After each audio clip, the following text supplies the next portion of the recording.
The structure of tonight's meeting is that we're going to have a few words by our mayor, followed by a presentation from the SUDI office, and they'll follow up with a Q&A after they tell a little bit about the work that they do. And then we're going to end tonight with an abbreviated version of the PTO meeting for the parents who want to stay. We'll do, we have a brief piece to show you about our new website, and then also the open forum that we typically end with.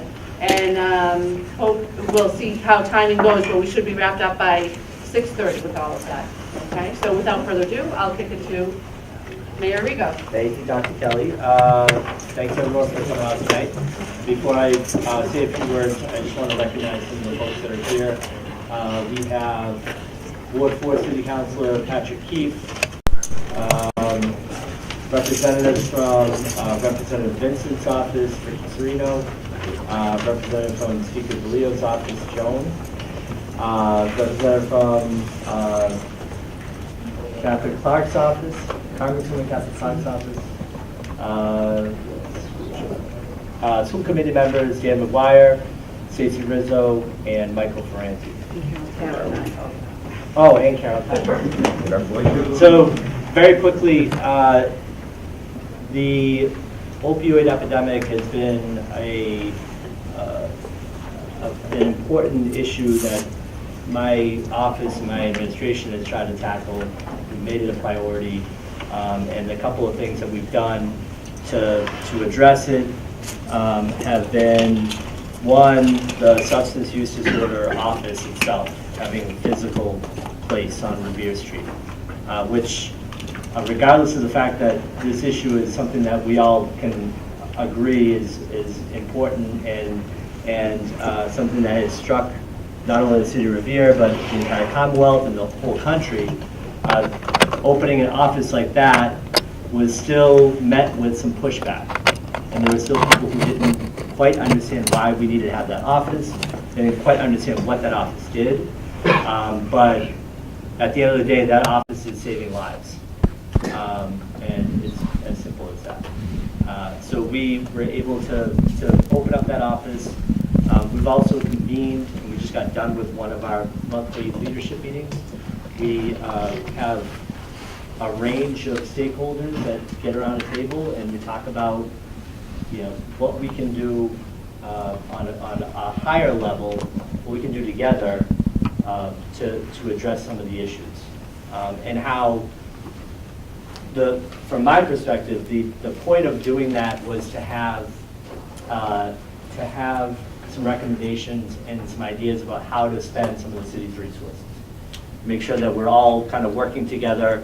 We have a collaborative kind of leadership team, and that any money that the city's using is being used in a collaborative fashion, and we make sure that we're all kind of on the same page. So in that vein, one thing that we've talked about, and it's budget time, so I'm starting to think about how to use some of the city's resources. We've looked at other communities to see what are other communities doing, because everyone's kind of doing their own little thing and trying to attack this epidemic in their own way.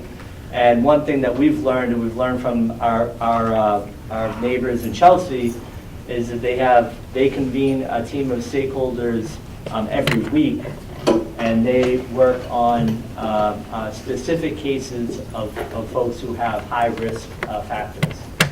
And that is called the hub and core model, where the city is prepared, and I'll be prepared this budget season to put in some resources into the city budget to make sure that that is a model that we're following. And some of the folks from that leadership team are already planning to take some training to be able to bring that kind of model to the City of Revere. But I can't stress enough how important it has been to have the leadership of an office like the Substance Use Disorder Office, and I think empowering folks to be able to attack this problem and really work in a collaborative manner has made some tremendous progress. So with that, I will welcome Julia, who has been the lifeblood, I think, of that office and of the work that we do around substance use. Thank you. Thanks. So thank you, everybody, for coming out tonight. We appreciate it. I'm not going to go into too much detail in regards to the work because I have all my experts here next to me who actually carry out the work. But just to give you a brief overview of what the mission of our office is. So we are a grant-funded office, primarily grant-funded through the Bureau of Substance Use Services. And our grants are based on addressing different factors. So for instance, one of our grants is the Massachusetts Opioid Abuse Prevention Collaborative Grant, which the City of Revere leads with our regional neighbors, including the town of Saugus. We actually have one of our ROC members here tonight, Greg Nicholas from Saugus, the City of Chelsea, the town of Winthrop, and ourselves. That grant addresses opioid misuse and reduces opioid fatalities. That's one of our grants and one of our initiatives that we implement. Our main goal is to really try to develop policies and system changes for those who are most impacted by this issue. So thinking on a more macro approach to sustainable strategies rather than just carrying out the work. With that being said, we do contract direct service providers who are tasked with working with individuals and families who are affected by this issue. And they're going to explain what they do and the types of services we offer. We are just starting out, so we launched in October. And this is a complicated issue. It's complex. There's no right way or wrong way to really address it. But it's important that we raise awareness about it. And in addition to that, really follow the data and see what other communities are doing and other states are doing that's effective, and be okay to recognize the mistakes that have been made and be willing to repair them, and also think about what we're going to do in an innovative way, so it's not just the same old way of doing things. It's okay to think differently. What we're doing, or what we have been doing for the past decade, isn't working, and we know that, right? But we need to be working together as a team, and we need to rely on those who are experts in the field, particularly those who are most affected by the issue.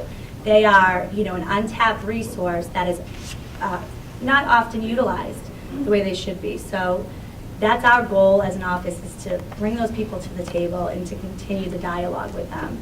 I'm going to pass it on to, I don't know what she is. She's at the end. Nicole Silvestri, who is the coordinator of our Partnership for Success grant, and she's going to explain a little bit about it and what they're doing. Hi, everyone. Thank you for being here. So, as Julia said, I'm coordinator for the Partnership for Success grant, and the purpose of that grant is to prevent the misuse and abuse of non-medical use of prescription drugs among high school age youth. We are in the very early planning stages of strategies and things that we might want to do to, address that issue. We actually have, Pat wasn't here last week, but I will point you out. We had a meeting last week. It was our first meeting of the Primary Prevention Subcommittee Group, and actually next week we'll be meeting again.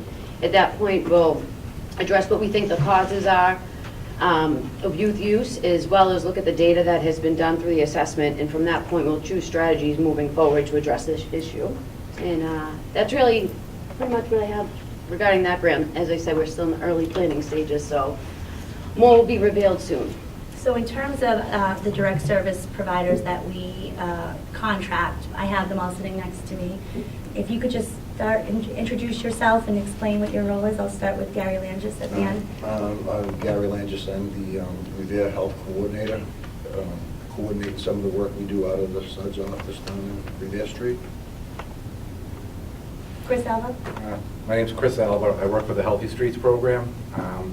We're an OEND, overdose education, Narcan distribution. We're health educators, and we go out and we do a lot of street outreach, engaging people where they're at, and getting Narcan and getting them linked up to services when we can. Carrie Ann? Hi, I'm Carrie Ann Salemi, and I work with the outreach team and do the direct service coordinating. So we go out on a weekly basis, and we have an outreach team, a group of us that go out with the police and the fire. Actually, former Fire Chief Gene Dory had started our door knocking program and it's taken off. So, you know, we're able to go and give families and drug users Narcan and resources and family support. It's been a success. We have a lot of people that have been reversed with Narcan before the first responders arrive. So a lot of lives are being saved. We're meeting people where they're at and helping navigate what they need, not what we think they need. So, you know, it's coming along, and, you know, we have great people that are passionate about the work, and hopefully it takes off and we go into a even better direction. And so one of the things that we're doing as an office, you know, our vendors are very important to us, but we want to make sure that there's a point person within our office who individuals and families can call upon and you know, receive the services that they are in need of. And the city is going to be hiring somebody part-time to do that. So we're basically taking one of our funding sources that we normally would hire a vendor and actually creating a part-time position. And it really just, you know, legitimizes the work and creates a way for the police department and the fire department to have a consistent person in place in order to develop a referral system between our office and whomever it is hired for that position. Through the outreach program that Carrie Ann mentioned, our office recently developed an improvement plan, and that's not to say that the original plan wasn't good, but we think that it can, you know, be strengthened by developing really agreements between the fire department and the police department and our office around what exactly does our referral process look like when somebody has overdosed or somebody's been arrested for a low-level drug crime. What does that look like? And it's to create, you know, efficiency and to and increase our productivity in terms of helping the people in the community. We're also trying to develop a database that will have all recipients of our services in it and be able to track their success so that we can see how successful we are in approaching people and engaging people who are receiving our services. And so we actually had a conversation with the acting director of the Office of National Drug Policy at the White House, what was it, last week? And they're interested in this plan and replicating it on a national level, which is, it's, you know, really humbling for us as a group, but it really shows the direction that we're going in and that we're doing some work on the leading edge of this work. And you know, I give a lot of credit to the mayor and his team for supporting us and giving us the resources that we need to really do our job. So that's it. We're going to open it up as a Q&A. You can ask any questions about the services or whatever you'd like. Hi. Can you just introduce yourself? Yeah, sure. Hi, everybody. My name is Deborah Clark. I used to be Storm on American Gladiators, the television show back in the 90s. Yeah, my son goes here. He just started. Creighton. This hits my heart because I have years of recovery. And it was tough being a single mom. I had my son through in vitro fertilization, so we had no support, no family. It was just him and I. By the grace of God, because by the grace of God, I was able to get the recovery and to get my son, actually keep my son, Right. and to save my life and save his, which is an ongoing thing because now, with my thing, and my son has aggressive issues. He's already predisposed to addiction. So that's one of the reasons why I'm here. But I used to work for GCAP, which is a governor's cooperative and prevention of drugs and alcohol in Greenville, South Carolina. And I used to have to go out into communities and like find the risk and protective factors because those are the huge things. Right. Find out the dynamics, find out if there's like club homes or what are the kids doing on this after their time, or you know, on the streets or on the weekends. What are they doing? Where are they going? Is there a clubhouse? Is there a way to sit there and nurture artistic sides of them through singing or music? So I did a lot of that, and it was a lot of paperwork and going to the communities and putting their words into what the government wanted, and it was a very challenging thing. But being here in Boston, I've been here maybe 6 years. On my time in recovery, for the first time, one of my things I'd like to also address is, obviously I've been a professional athlete I've been on 3 Olympic teams for 30 years. So another thing that comes to my mind is steroid use. And that's an upcoming thing as well. But staying on this, I had to find my recovery, I've always had, my son has always been the foremost to me, and always has been, but, it's frustrating that sometimes, it's not enough. I was injured in the marathon bombing, being an athlete. I had to have a knee replacement, and I had a broken tailbone. From there, I had lost my livelihood. I had nobody. Places I would call, they would say because I would be too high functioning. I was needing help. They said I didn't qualify, but I was an active alcoholic, single mom, disabled. You're telling me I'm not, So it was very, very frustrating. So I just went inside of myself, and I drank, and I, drank for the first time. I drank because I was frustrated and stuff. And then when I did want to stop, I was too far along to be able to stop. So I took times of going through detox, which is dangerous by myself, and not letting my son see the sides of me, and not even be able to go. I'm an athlete, but I can't even go to the bathroom right there. I went through a lot. I went through hell, and I lost everything, and I was on the verge of losing my son, and knock on wood, that was my bottom.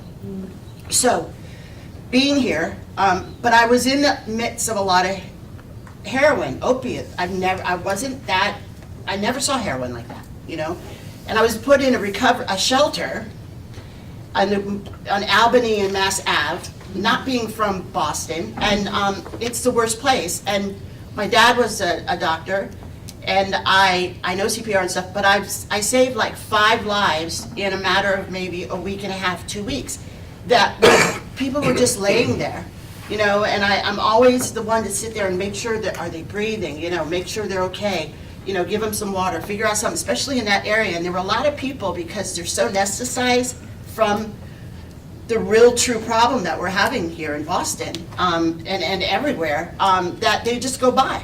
They just turn the blind eye. And it's so sad that people are getting numb to this thing that is killing us, killing our children, and influencing all of us in a way that is undescribable, because people feel like it's a place of shame. They don't want to talk about it. Right. A lot of the misconnection is between the parents and the children. And I know this because of myself, because going through even still the recovery and the process, and my son and I, getting closer together and stuff, there's some things he doesn't want to talk to me about, because I created them. He doesn't want to tell me that he didn't like me, or that he hated me at a time, or something, you know what I mean? Because he didn't want to hurt me. But in a way, so he has a lot of anger, and he doesn't know how to place it. Right. So when we came to Revere, I said, okay, I'm going to look for a job. I once was certified. I'm going to look for a job in recovery. And my thing is I walk the walk and I'm talking the talk. So I said, okay, I'm going to call some places in Revere. So every time I just would call recovery, just to see, they send me all the way to California. If you call a hotline number, there were places in the book or on the internet, such and such house in Revere. There's supposed to be 5 places here. So I called. Every time I called, I went to California or Florida. Right. And I'm like, what? That's not helping me here. You know what I mean? You mean when you Googled it? When I Googled it. Right. Like nothing. So it's just, they say it's false advertising, basically. Yeah, but it's very discouraging for people when they finally muster up things. Right. And it is the problem. People I obviously have no problem advocating for myself, but people in recovery No, I do. know, right. They don't know where to go, they don't know who to trust, you know, they have to be, and it's a thing where the programs today, I'm sorry, got Massachusetts, but being from California and traveling, it's like, they want to work on the opioid epidemic by, like restructuring or changing their programs. But the thing, or having new programs, but they have to fix the ones they have, because Right. like you said, they're not working. Right. Things are not working. They're right. It's plain and simple. People can tell you it's not working. So basically, through a process of elimination, what is going to be able to?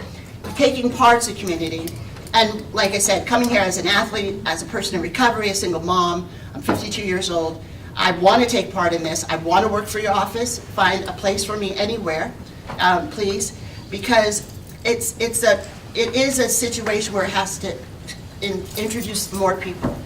And for my son, now that he's going here, my question would be, okay, my son doesn't want to talk because he doesn't want to shame me. Right. He has an ego, big ego. And but every time I talk to him about it, I start crying and he doesn't want to talk about it, we get nothing done. So but he's angry. And I know if I don't continue with me, like I said, he's predisposed, he'll find something, I see it. So my thing is, as a parent, to kind of cut that off. Right.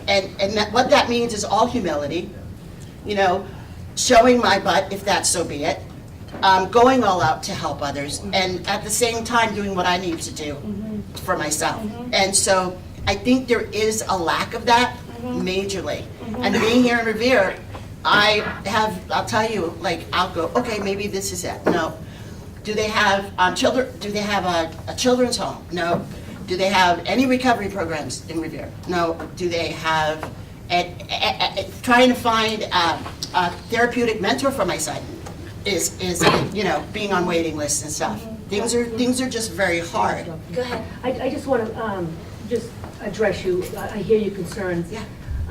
You know, today's public forum is really important because there are resources that you'll know about today. In the SUDS offices that they work out of is a resource that we use all the time, and it's for you as well. So the issues that you're talking about, this office can address directly. If you're looking for recovery programs, or you need help, or you're worried about your son, maybe they can outreach to your son. So this is a way to really educate the community on what we offer. If you didn't know about it, then this is great, because there are solutions for you. Yeah, and the thing is, though, I come here to not be a part of the problem, but to be a part of the solution. Right. And I'm not so much coming here to look for help, but offering my help. Right. And because I feel like I'm very, very true and dynamic in this. Right. And No, I really appreciate all of you. Right. And this was so, Cranes go, Mama, where you going? I'm like, dude, don't worry, I'm just, you know, because he would, oh my gosh, don't go in my school. But it's not about that, you know, so Well, I'm just. I want to just recognize two pieces. First,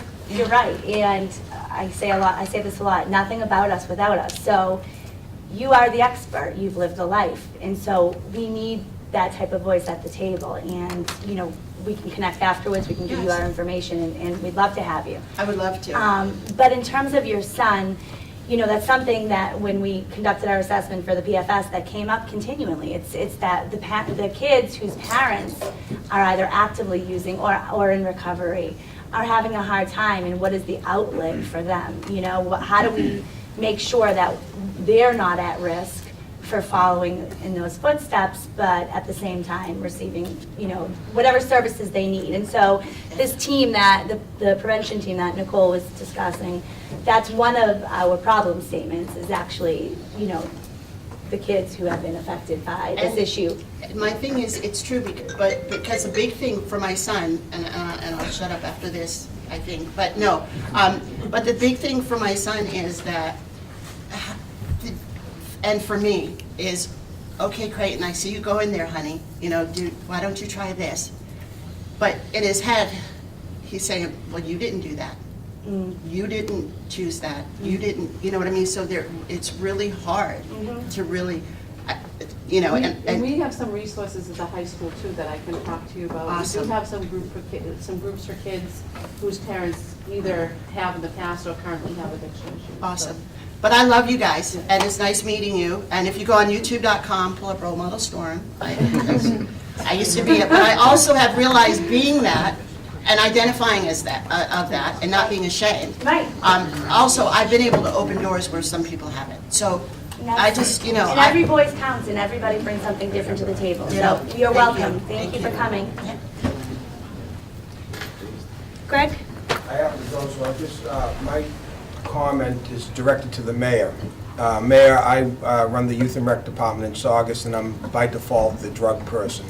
And like Revere and everywhere else, we've been tackling, wrestling with the issue. I applaud your bold but necessary move by opening up this office. I've been working with Julia and some staff for quite some time, and Revere has been a lifeline. We don't have much at all going on in Saugus, but it's helping to lay the foundation. And again, I applaud what you did. It was bold but necessary. We are starting to make small, progressive moves. The manager has appointed me as a municipal liaison. This is my lifeline. So that's my statement to you is thank you. Thank you. Thank you, Greg. Yeah. Anyone else? Questions? Feedback? Hi, Counselor how Keith? you doing? Hi, how are you? Well, Thanks. wonderful job, and Thank I echo the statements of what you have created in the last 7 months or so since the office opened up, and I think it should have been a high priority, and I'm glad that for the new administration it is a high priority. But talking about youth and youth sports and hearing from Storm. Nice to meet you. I love your show, by the way. Thank you. Love Nice to it. meet you. I'm a huge fan. But I deal a lot with youth sports in Revere, and I've actually talked about this year for Pop Warner is before the season fully gets started, getting the slightly older kids, not necessarily the 7, 8, 9-year-old boys and girls, but more maybe towards the 10 and 13 up to 15, and having some preseason conversations with the boys and girls about substance abuse issues or eventually potentially getting involved with drugs because of how athletics sometimes comes into play with that, whether it's sports-related injuries or it's enhancing drugs. So I'd love to see if you could offer your services or help in some way of pointing us in the right direction there, because maybe not the content expert, but using forums like this to get more out to the community would be important. Absolutely, and I the folks here sitting next to me, they would be able to go in and talk to the youth and provide a really engaging story too, and speak to it on a personal level, and I think that's really helpful. But that's the target population, so of course. So you're part of our subcommittee, so. Can I just say? Yeah, go ahead. And listen to the councilman. I think of Nicole and the PFS. I also oversee a lot of the PFS programs and MOSI programs around the state as a technical assistant. I don't know what your strategy is around youth involvement, but I'm sure there's a lot in there. And that could be Yep. worked in to where, because a lot of other communities are using peer education, That's right. peer leader stuff, because those are the best Data-driven. conduits to like the information going to their peers. It's Right. like peer to peer. It's so much stronger than like, you get a 68-year-old guy in there that's talking, please. They look at me and they say, yeah, that's 100 years down the road, So it's really strong peer on peer. And that's probably one of the strategies that you Right. guys work on that grant. That you can help us develop. Yeah.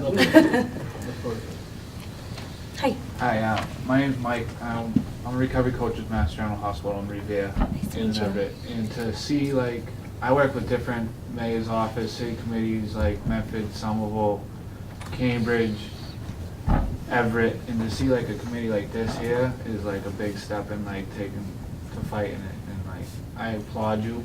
I don't know, I'm not really anyone. I applaud you for doing that because I see everyone is taking steps and trying to get the ball going, and they just don't know how. And they start going and they hit a wall and it kind of stops for a little bit. But to see this grow and to know, I think a year ago, I talked to somebody and they said, oh, things kind of got put on hold, but we're gonna start back up, and like to hear and to be invited here to see community come out, it's actually like awesome to see that. And once again, I worked with the Chelsea, the Door Knock, the Hub, and that program is unbelievably like, to be firefighters, police chiefs, a recovery coach, and a pass to go to someone's door that just OD'd, and to be welcomed in and to be able to talk and help that person, that's like, that's a dream come true. Right. In the recovery Yeah. community and the fight against it. So I don't know if I can touch base with one of whoever runs it. We'd be love to able have you, yeah, out of that, yeah. Because I know they work, the Hub over there works with the recovery coach for Chelsea. Right, absolutely, yeah. So you can join at the meeting that just took place beforehand, yeah, Okay. definitely. So hook up with us after and we'll exchange cards. I applaud you, man. Thank you. Yeah, and a lot of the communities, they're very interested in the door knocks. There's, last year there was a survey done by the Department of Public Health, and they sent out questionnaires to like 351 communities, to the police and first responders, to get some feedback if they're doing anything in their community. And so far, they've got it down to like 4 models that are being used. And so there'll be more on that comes out. I like the model that we've been using, even though it's always changing. It does, You know, it we're adapting. evolves, yeah? But it's more like, you know, like instead of, you know, we go to a door and just, hey, we're just following up, see how you're doing. Yeah. Right, You know, we try to engage. Person might not be ready to stop using drugs. Right. So we engage them there. Well, can we leave you some Narcan? You know, the parents might be just saying, I'm out of my mind, I don't know what to do. Well, there's a Learn to Cope group, there's a parent support group over here. You can go to there. You know, if the door is open, if somebody opens the door, like we want to get into treatment. You know, so there's a lot of that stuff that's happening right now, that it's not evidence-based, but they're going to evaluate some programs in Massachusetts over the next couple of years, and we'll probably have some better answers on what works best on the door knocks. Because there's all kinds, like people meet the person that overdoses in the ER. That's really hasn't worked out too well, because people don't want to sit around the ER after they're coming out of an overdose. You know, it's one thing to engage with the parents or the loved one that's there, but not that person. Give them a week. You know, let them have some time at home, and then go to their home. But it's great. They're great programs. and one of the things that we do, and the team does when they do the outreach, is just meeting people where they're at. Thank you. And a multi-pathway approach to recovery. And the goal is not always abstinence, right? The goal is not always recovery. The goal is to keep them alive. That's what this team does. Let's hope that that happens eventually, but we're meeting them where they're at. And everybody is different, and everybody's recovery is different. And we understand that. And it's important to have people who are, you know, are providing these types of services, who are culturally competent and able to recognize that. And we're lucky that we have the team that we do. So, Mark? Julie, I just want to say thank you. Mark Zoetri, I'm the VSO here in the City of Revere. And I had firsthand experience working from the ground right through your office. Chris identified veterans in the street that were homeless. Carrie Ann connected them through detox. When they came out of detox, they were able to get into a sober home, and now I just spoke to the gentleman before walking in, he's 22 days sober. So Awesome. Very nice. kudos, and it's great. Whatever you have going on, it's working. Thank you. I'll tell you that. Hi. Hi, I'm Carmen Gomez, I'm the Chief Probation Officer at the Chelsea District Court. This is my Assistant Chief and the Probation Manager, Michelle Lucas and Jessica Iovana. I know that one of our former probation officers was, you know, primarily involved with Revere. She's no longer with us. Right. But we're very, you know, interested in being part of the, Awesome. of the planning and everything else. We're doing it in Chelsea and we'd love to do it in Revere too. we need you, yeah, definitely. Thank you, thanks for coming. Oh, you missed that. Did I miss somebody? Yep, Pat. Oh, I, on hi. the other hand, supported you from the very beginning, did I not? You came in and found out all about us. You surely did. Because that's the thing to do. Right. And I came today for the same reason. But I'm not sure I support the same reason that Mark, and I butt heads with Gary too all the time. I want to keep him alive too, but remember when I came to you feeling so badly for that young man who day after day after day Right. and then with Chris's help, Right. to get him in a sober house, to help him. And then it took a long time to figure out, was he truly homeless or was he a drug addict? Because Gary and Chris tried so hard. And then eventually, and Gary taught me, sometimes you just have to sit with him and have a sandwich. Right. And I learned that from Gary. Right. Because that's what prompted me to stand up when you said, that's what we want to do, is keep him alive. Right. But he's sitting in front of CVS. And the other day, there was a woman who gave her a date of birth, and I said, happy birthday. But she was like 82. And I said, no, put your medicine in your pocketbook. Because he sits out front, and he's not homeless. He's a drug addict. And I watch him. And every single solitary day, he's there. And every single solitary day, somebody picks him up in a red van, and I have his license plate. And I know what he's doing. And I'm not worried about him anymore. You want to keep him alive? I want to keep that old lady safe. We want both things, right? But do you get what I'm saying? I do, but we do want both things. And so, you know, and then Chris and Gary and Carrie Ann can speak to this better, but, you know, we always say, or my father would say, especially about the Narcan, they say, you know, doesn't that enable people to use? And he would say, you know, I don't play God. I'm not God. I'm only here to keep them alive. Don't misunderstand me. I Right. want to keep Andrew alive because Gary made me understand. Right. We want to keep waking him up. Right.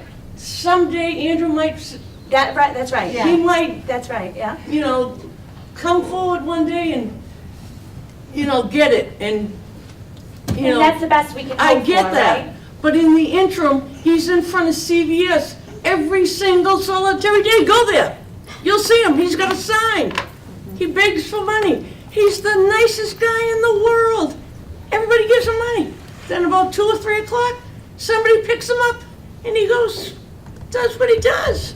And then tomorrow you'll see him there again. You know, Pat, there's like thousands, Andrews, right? There's thousands and Right. thousands. We But know this that, is right? CVS, Gary. I know There's that, but- old ladies in there coming I up with know. their medicine. Oh, I know. But Can can we Like go to visiting a times? cemetery, Well, hold it's on. like putting people at risk. You know, one thing that I just want to mention is, like, the mayor talked about, you know, the collaborations. These grants, they're being done more regional collaborations. First time I sat down to work with law enforcement on some of these issues, I don't know how long ago, 10, 15 years ago, you know, we butted heads. But then, you know, we started to recognize we all have the same goal. What's our goal? We want a healthy family, healthy individuals, and a healthy community. Right. And that means I want my grandchildren to be able to walk down the street and be at peace and not watch public injections going on or come across a discarded syringe. We all have the same goals, and that's stuff that, like, these collaborations, like working with Lieutenant O'Hara and stuff, like, these things haven't happened in the past. Right. I come from the opposite end of Lieutenant O'Hara, but we have met, like, you know, like, this is a team. We're a team, and we want a healthy community. Gary, I can handle Andrew. I can sit with Andrew, and I still give money to Andrew. Mhm. But that woman was 82 years old, and his druggy friend picks him up every single day. Andrew's not gonna jump her. I know Andrew. And if you meet Andrew, you will love him too. But I don't so much trust his friends. Kat, you know, an issue like this really is, it's a collaboration, like Gary said, between all our partners here, but that's an issue where we would get involved as well with somebody here on this board. We could definitely get involved and address that Well, issue. You know, I asked about, you know, the police situation, and they say Can I, it's a Well- public Well, sidewalk. well, that, we don't know I unless, asked CVS, they said, well, maybe there are things that we have to define the whole problem. So we would find out, what is he doing there? Is he trespassing? Is he harassing any customers? We'd also work with, you know, the other team here to try to come up with an approach. But if you're seeing him there every day and you're not, every single solitary Okay. day, and Julie can give you the date, the first day I went in and begged her to help him, because I truly thought he was homeless. well, and I see how they have tried to do that. But if there's an issue where, well, wait a minute, is he out there because, you know, he thinks maybe that he thinks he could try to get prescription drugs from a No, senior he's begging citizen. for money. Or He's begging getting for the money. time. I just think there are different approaches that we can take in a non-confrontational way Right. and try to deal with the issue. He's a wonderful man. Well, we He's the can nicest talk guy about I that know. further if you would like, and I know that I will help address the issue, or even my other colleagues, with the partners on this Well, team, I hope and you we do, will but he's a try. nice man. Yeah. I pray for him. Okay. I have prayed for him, I still pray for him. Yeah. But I don't want old ladies getting hurt No, by I his friends. understand, I understand. I just wanted to intervene a little bit, because, and what I hear is, for myself, when I completed the program that I was in, it was a year program. Because I was running groups, they wanted me out in 6 months, but that was fine. But I went through the program. From the time that I went into the program, I had tried to find what my next step was going to be. And what it was going to be is, obviously I had 2 steps, either to go out by myself, which would have been a huge jump, or smaller steps that are more secure for and more for my recovery, to go into a halfway home. My ego put everything down, and I wanted to go into halfway home. From the time I started to the time I was about to graduate, I was still on a waiting list. Now, there's a lot of problems and there's a lot of people needing help, but there's also a problem that everybody's going to have that are higher up, is because there's not programs that are available for certain people. So I was just lucky to have the tenacity to just say, I'm not doing it anymore. But I know a lot of people. I went in with 14 families, and I'm the only one sober. And this is going on over 2 years. So, because they couldn't find places to go to the next step. And because there's probably, even in Boston, there's one halfway house, maybe for women, and it has maybe 7 beds, and people can be there up to a year or 2. So where do people go? So I understand everything's going on. So I know it's just one thing, but again, how to strategically think from, okay, this person's going to go here, then this is going to be the next step, then this is, and really stay on that they have steps to go, because a lot of recovery places, I'm sorry to say, they're not in for the well-being of the people, just to have a job, and when you go, you go. And they let you out without having families, I've seen it, families out. So I don't mean to Yeah. interrupt, but I want to make sure that all of the voices are heard, sorry, and yeah. that, do you know what I mean? So we can definitely talk about people's individual experiences, but just to make sure that we are engaging everybody and having the parents, I just want to make sure that we have some share their time. Okay, that's Is that fine. okay? That's fine, yeah. All right, Yeah. okay. Hi. Hi, my name's Nicole Lawrence. I'm from Roots Way for Women. My question is, do you have recovery coaches on your panel? We do. And do you have volunteer recovery coaches also? We don't have volunteer recovery coaches, but we do have recovery coaches. And recovery coaching is it's a new role, right? And one of the things that the state is requiring is that any recovery coach receive supervision from a certified recovery coach supervisor. That's really important to us because it's a special kind of role. And they are out there helping people, but we have to make sure that we're taking care of them and that they're getting, the support that they need in order to help those people. And so, in terms of volunteer recovery coaches, I'm not there yet because I think that supervision is such a pivotal piece, and we're lucky to have, the team that we have that provides that type of support and connects them to whatever they need. And they've been together for a long time, so that makes a difference too. But yeah, we do. We have peer recovery coaches, and then we also have them in our other communities as well, our regional grant that we fund. So we're trying to really build a recovery network of people who can rely on each other and help each other. And there are networks out there of services that are available, and these are the folks that you need to talk to because they have all the ins and they understand how to navigate the system because they've done it, and that's important. Hi, Adrienne McGuire, parent here in Revere and a school nurse. Can you just like share with people who will be watching and for those of us here, like just what somebody does, like what services you actually have, like is there walk-in, do they have to make an appointment, where to call? Because when I talk to families who need some services, they need a little direction. Did you mention the drop-in? Oh, I'm sorry, I thought you did. Okay, that's okay. So we have a drop-in center every Tuesday evening, and it's free of charge. Anybody can walk in. Services are all confidential. We provide anything and everything from, Narcan training, overdose education, family support, peer support, treatment navigation, access to services.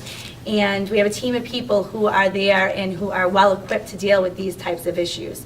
And so, the city offers this service every Tuesday evening. But in addition to that, we have a direct line that they can call, and Carrie Ann will respond back within 24 hours if you leave a message at 781-629-4158 and you press support line. You leave a message and Carrie Ann will get back to you and help you out.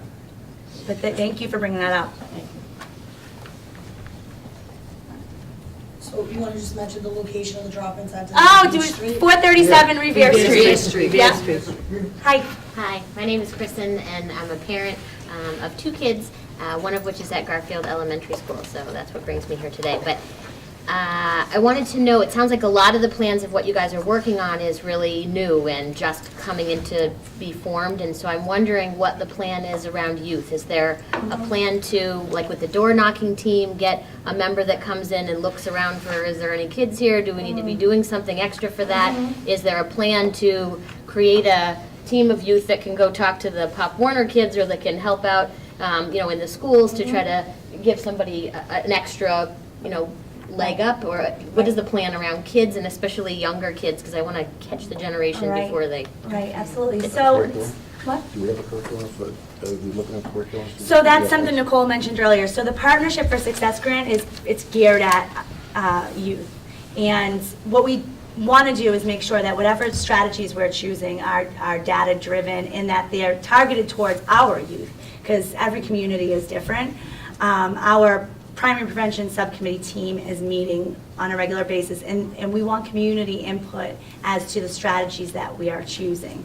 And so Nicole can give you her card if you want to come and sit on that team. We're welcoming parents. We want parents at that table. It's important to have your voice at the table, and so we're just starting that process now. But in terms of the door knocking and more of that tertiary prevention work that we do, that's been going on a long time. And the newness of it is that the city has put together this office in order to formalize it, in order to, ensure that it's sustainable in the long run. And that's what was missing before. We all have ideas, we all think, oh, we should try this or we should, implement that. Our job is to help coordinate that effort and to make sure that we are fulfilling all the requirements of our grants and ensure that these folks have the resources and the capacity that they need to be effective in their roles. But yes, you're right, we are gearing a lot of our efforts towards the youth. We have to, it's part of our prevention grant, so. And just from a school department perspective, we have met with Nicole several times already, and she has our past data from the Youth Risk Behavior Survey, and we've talked primarily about, as a first step, a focus on the kids in middle school and high school as an initial target area. But one of the things we've talked a lot about is how the kids, and it's kind of what Denise was saying about, what Debbie was saying about how we need to pay attention to the youth of adults, the children of adults who have either in the past or are currently having addiction disorder problems, because those kids are necessarily traumatized but through that experience. And so that's one of the priority pieces that we've been looking at as well. And that is really the little kids. The older kids need the support as well, but they tend to thrive a little bit more. They tend to have a more worldly understanding of what's going on than the little ones who are just confused about things they might be seeing at home at night and the condition of their parents and that. So Gary's going to explain what SBIRT is too, because that's something that we're going to be doing next year. All right, so SBIRT is screening and brief Interventions and referral to treatment. Yes. Correct? Yeah. It's not like screening kids for like for drug use or anything like that. It's just their behavior, seeing if there's any risk, risk factors that they're dealing with. It's how to identify, like maybe a student might need a little bit more. Some of the programs, I live in Gloucester right now. I lived in Revere for 60 years, but I stay in Gloucester now. They implemented Esprit through their middle school probably 3 years ago.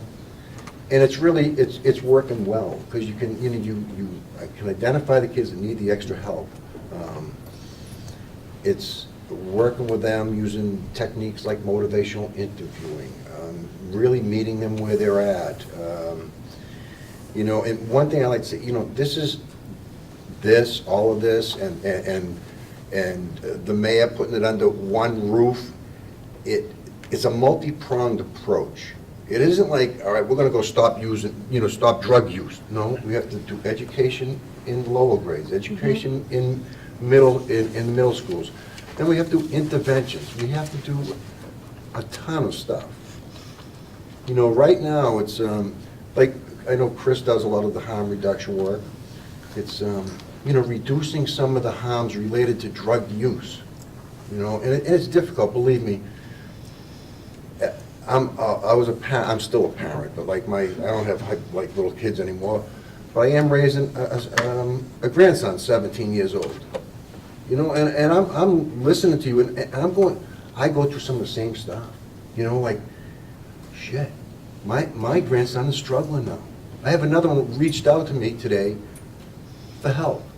But it's, the doors are open. They know they can communicate with me. I've never lied to them about drug use. I've never tried to scare the crap out of them about drug use. I said, if you do this, you're going to do that, you're going to end up in hell. I know that never worked for my brothers and sisters.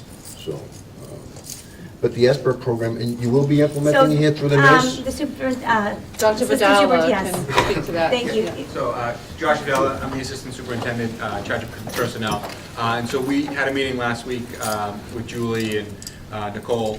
And so we're training all of our nurses and our social workers and school administrators in Esprit. And so the goal would be to screen our kids. And by screening, as you said, it's more of a conversation and there's a protocol. So we're doing a big screening and training all of our nurses up so that they can implement this in the schools. And we're looking to partner with the SUD initiative group to find some of those interventions that we can put into our schools. So we'll screen kids in one grade in middle school and one grade in high school as part of our training. So the screening piece will be a one-on-one interview. They'll go through a whole series of questions and whatnot, that is part of their training, and just understanding one-on-one, confidential, to get to know what the kids are and if they're at risk. And there's a series of questions that they'll enter.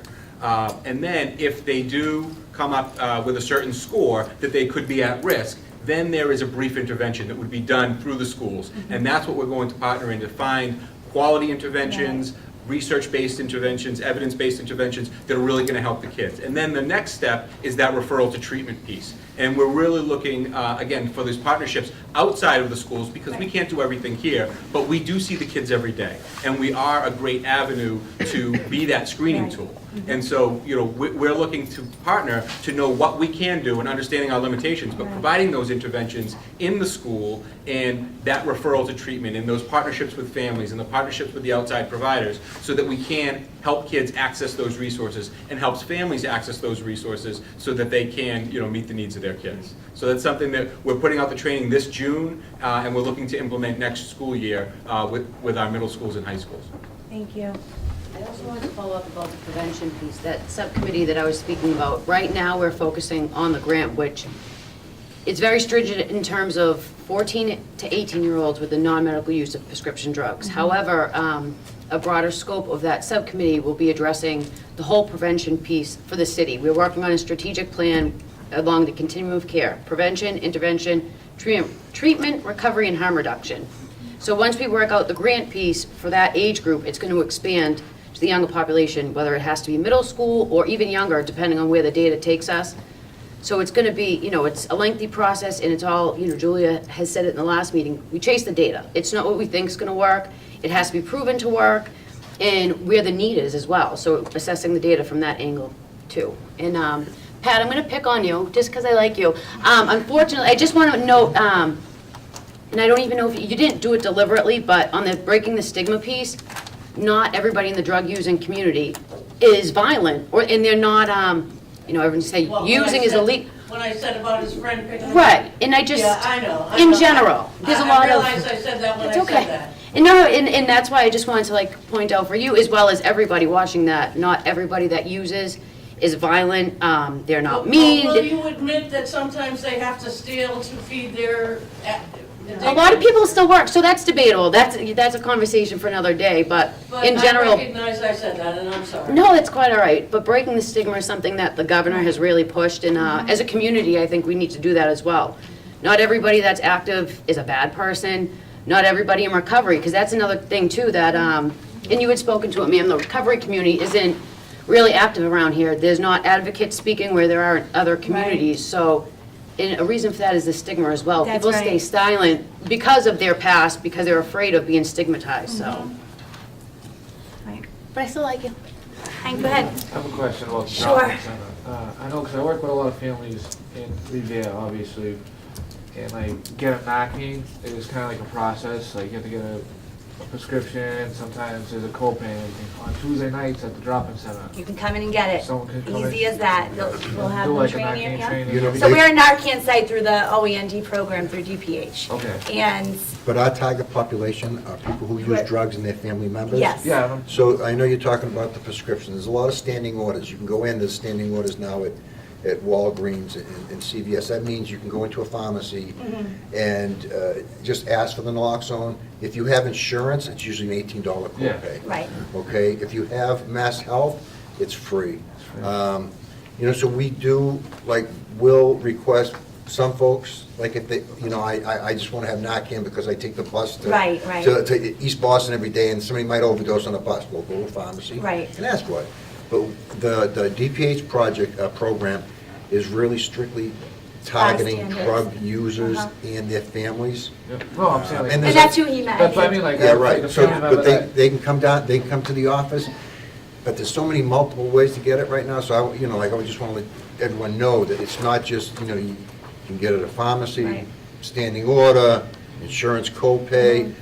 You know what, if you ever have a problem, just come down to the office and we're gonna give you one anyway, Right. but. I've been running into For a sure. problem where When the pharmacy, you're not the only person the who pharmacy said is that. it's $80, and then it's $10 a tube for the old Narcan. Right. Yeah, they don't. I thought that's- it was a standing order. So if you it's do have a a battle problem, sometimes. you can come in and the state is working on that. And if They're you trying have a to problem figure with that the out. pharmacy, please bring Let it down us to the know. office, let us Let know, us because know. we're in contact with DPH all the time. Right. I mean, I meet with them 3 times a month. Right. And they want to know if there's problems in the I've pharmacy. been having it lately. They have us going in undercover trying to buy Narcan Yeah. in pharmacy, I so, mean, yeah. Yeah. This is all new. Like the Narcan, it just came out a few years. We started using it in Revere, I think, in the fire department in 2009, 2010. Then the standing order just came out in 2012, when they had, so it's been a process, but it's been, it's been pretty good. We had to iron stuff out, because when they first passed a standing order, like the standing order legislation, we looked around Massachusetts, there were 2 pharmacies in Massachusetts that stocked Narcan, they were both in Boston. So if you lived in Springfield, you were out of luck. Yeah.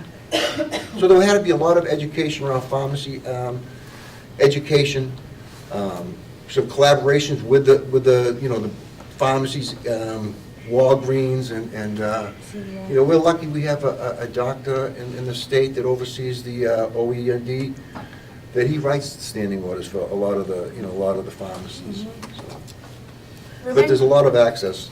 I heard you say that there was a lot of stuff isn't working that's been going on for the last 10 years or whatever it is. And so I've been in recovery for 8 years now. And I'm a minister, and I came out by the grace of God that he rescued me. But I sit in a lot of meetings like this, and I never hear anybody speak about Celebrate Recovery, which is a Christian organization that helps people that need help through either Christianity or it seems like we only find God when we need Him when somebody's going to die. And I was just wondering if you have anybody that sits on your panel is a spiritual advisor or some kind of person that, because I sit on drug court in Chelsea, and I walk the streets of Chelsea every day, and that's how I connect with people, is that way. And it seems for me to help, and in 8 years I've never thought about going back, and I've never went to NA and I never went to AA. It was just through my spiritual life that I focus on. And I just think that I don't hear enough of people wanting to put God into the solution. And I just believe that everywhere I go, it's always like the least thing talked about. And I'm just wanting to speak up for myself, because through my recovery, I was a 25-year cocaine addict, and I've never had one thought to go back. So I just like for people to know that, God does work. And we want Him to work at the end of the time when we're almost dying, but we should be putting Him before. And it's in panels like this, I never hear people speaking about that, and I was just wondering if you have somebody that would sit in your panel, maybe to help people, lead them into that place where they might need help. Yep, so we do. We have Pastor Nick, who sits on the leadership committee, and like I said, we follow a multi-pathway approach, and so God works for you, Ruben, and that's awesome. It might not work for the next person. No, right. We want to bring all the solutions to the table, and we want to find out what works for that individual. It's really a centered approach around what works for you. And no, I agree, and that's, that's amazing that it worked for you, and God bless you for being in recovery for 25 years. So I think it's an important point. I do. Thank you. And I think a lot of us up here, without identifying, like, I know there's a spiritual force that guides me on my way. Do I use it in the work that we do when we reach out to folks? Like Pat said, you know what, sometimes it's about a peanut butter and jelly sandwich. Right. Sometimes you know what, hey, sometimes it's about, like, I love you. Like leaving somebody, I love you. Like a lot of us are guided by the spiritual path up here, I think. And that's a strong driving force. I know in my life, I wouldn't still be doing this work at 68 years old. I'd be down under a palm tree in Key West. You understand? Like, that's the way it is. And I've walked into some horrid places. I've worked in South Central. I've worked Harlem, Baltimore, Lynn. Lawrence, the shooting galleries. You know what? I went in there with a good intention. It never, ever crossed my path to sit down and join the person shooting dope. Yeah. You know what? Because I was driven by something else. I was here for another reason. I was here for, like, low threshold health care. Like, passing a message on that, like, you know what? You might be stuck here now, but you don't have to be stuck and died in the muck. And trying to help, like, lead somebody along a little bit at a time. Motivational interviewing. I used to call it dope fiending them. We're going to dope fiend the dope fiends and get them to come here and get there, and then all of a sudden they're on the yellow brick road to recovery. But we don't tell them that stuff. Because we guide them. Like I was saying, I was sitting in drug court, and I have a lot of people that come from Revere that are in the drug court, and I'm able to speak to them about what has changed my life. And I just want to make sure that people understand that that's a huge part of recovery. And also the AA book. I mean, when it basically does state, And so, God, but for you, right? Well, and so we say that. Yeah, not saying that's, I'm just saying, in AA. Right? In the big book, those are one of the things that people have a hard time with identifying with. So it does deter them. Some people, like you said, some people are good, some people are, but it's how to also, like you said, personalize it. And I think the most important thing that you said is to meet, when I help people, it's about going into their world, not expecting them to come into mine. You know what I mean? I don't mind bearing all. I don't mind sitting there you know, saying this, and getting real with somebody. I do it pretty much every day, whether it be somebody who is walking with a child, I offer them a ride. But I have the heart and the spirit to be like, I'm a light type of, a light, you know, human. Like, I feel like I've done so much, I can go there, you know? Thank you. Yeah. Thank you for that. I just wanted to mention, it's not as part of the outreach. It's not part of the SUDI office, but it is. There's a parents group that meets, parents of addicts, Right. Down the Point of Pine Station, every Wednesday night, 6:30? 7 o'clock. 7 o'clock, I'm sorry. Yeah.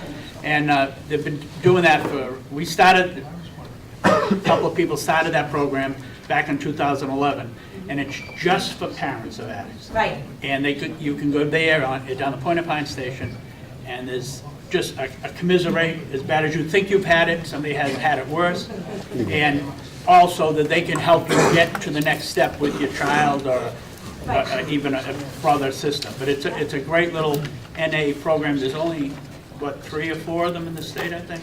That are just geared towards parents. Just yeah. parents, Yeah. just parents. Yeah. And it's really good. Thank you for bringing that up. Thank you. Do you have a list of resources? We do. So actually, we usually tell people to go to the MORE. It's Massachusetts organized. Their list is thorough, and so because it's constantly changing and being updated, they stay on top of it. But we can get you that. We have little mini guides at our office. We can get them for you, and it's electronic. So if you just go to moar.org, you'll be able to find it. It runs across the gamut in terms of the program. Recovery help? Yeah, it's on, yep, exactly, revererecoveryhelp.org too, it's on there as well. And that's an organization that provides, it's a Massachusetts Organization of Addiction and Recovery. Recovery, right. So it's an advocacy group for people in recovery. Mhm. It's a way to get involved if you're in recovery, because Yeah. a lot of people, they want to voice their opinions. They want to, do stuff, and MORE gives them the opportunity to, lobby for some of the bills at the State House around, additional Good funding for Sam treatment, the Good Samaritan bill that passed some years back. A lot of legislation, but it gives that person in recovery that they're part of a larger group. It's not just AA and No. NA and... It's based on mobilizing the recovery community. It's the recovering community. And they meet in East Boston at the Social That's Center right. once a month on It's a Monday. Tuesdays. No, it's a Tuesday night, isn't it? Monday nights. Monday nights? Yeah. Is it Mondays? So that's what, is it the first, what Monday is it? Today's the first Monday of the month. Is it today? No, today's No, not it's the Monday. third Monday. Like you- In East Check your Boston- website, you have it all down here. In East Boston, East Boston I'm is just the tired. third Monday of the month. Okay. And it's 6:30, I believe, and the one in Salem is the last Tuesday of the month. That's okay. And it's at 6 o'clock. Okay, thank you. Thank you.